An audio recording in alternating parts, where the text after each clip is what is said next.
Hello everyone and welcome to the channel. In today's video I will be going over what I think are some of the weirdest LEGO figures of all time. These are from a sub-theme of Adventurers, a 1990s theme that was called Orient Expedition. These are all three of them that were ever made, and they come out around 1999. But I found these while scrolling through Brickset one day, and I was like, those are so weird, and I have to have them.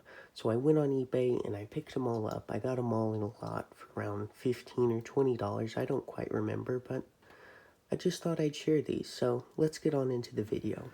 Alright, so let's start out with probably the zaniest of the three. This is Junji from the Passage of Junji set that came out in 2003. So this is your first look at these figures in this video. They're quite odd. You can see there's an enormous plastic sheath that goes over a brick-built body, and it's quite effective. They look decent. They look like nothing else in LEGO. They're kind of a predecessor, I understand, to the Big Figs, which, I mean, it's similar. The Big Figs are almost less Lego-y compared to these because they're just a giant molded piece, whereas these are kind of more brick-built, but I'm okay with Big Figs. They're really good for some figures like Hulk and Thanos. It's fine for him, but others I feel like the Big Figs just are too big and too bulky, and they need to come up with something else and get off of the Big Fig train. Maybe something more similar to these, but yeah.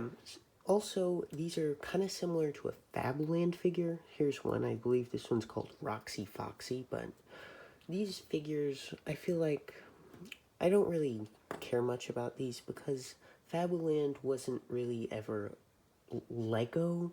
A lot of the pieces in it were enormous, and it was much more a predecessor to Duplo than anything related to Lego. And you can see with these, the head's stuck in place, the arms stuck in place, the legs are stuck in place. It's just how this one is. So Fableland figures are pretty cool, you know. If you can get one, I'd recommend them. They're kind of cool to have in your collection, but let's move on to how this guy's built. Alright, so you can see here is the plastic sheath that goes over the top of him. You can see inside there's a brick connection, and this tube here that goes in between the bricks actually runs through his mouth. You can see that there. This is just an enormous piece for Lego, and it really is something. The molding's great.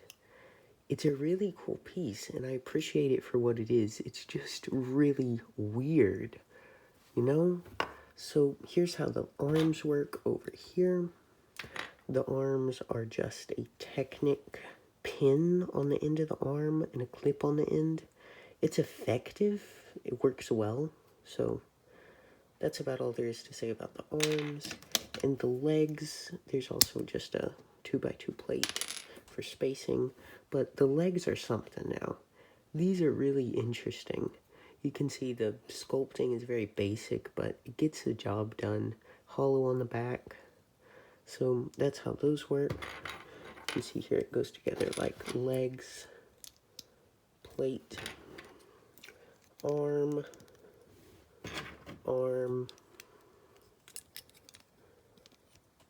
sorry, and then you put the sheath on top, like so. And that's about it for this guy. Let's move on and take a look at some of the others. Alright, so the next one up is simply called the Yeti. He came in as a Yeti hideout. And a quick retcon for what I said before, these did not come out in 1999. They came out in 2003. So sorry about that. That's a bit of misinformation on my part. But this is probably the least interesting figure, in my opinion, as there's no printing.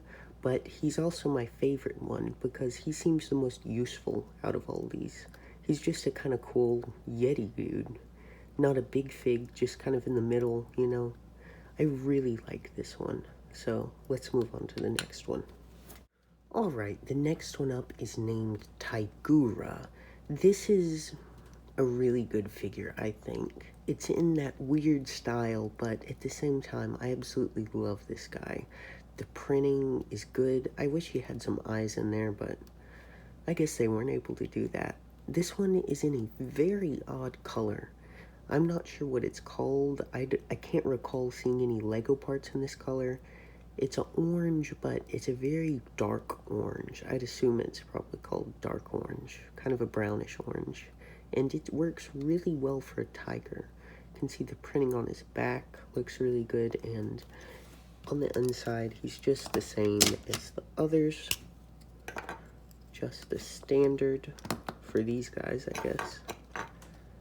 Same arm, same legs, but in that really cool dark orange color.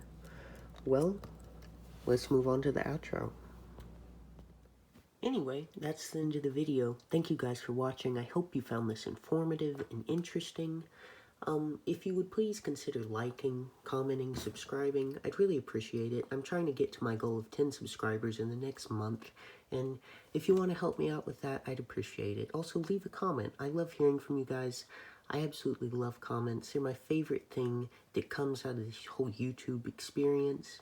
So if you'd like to do that, please do it. Well, that's the end of the video. Thank you guys for watching, and have a great day.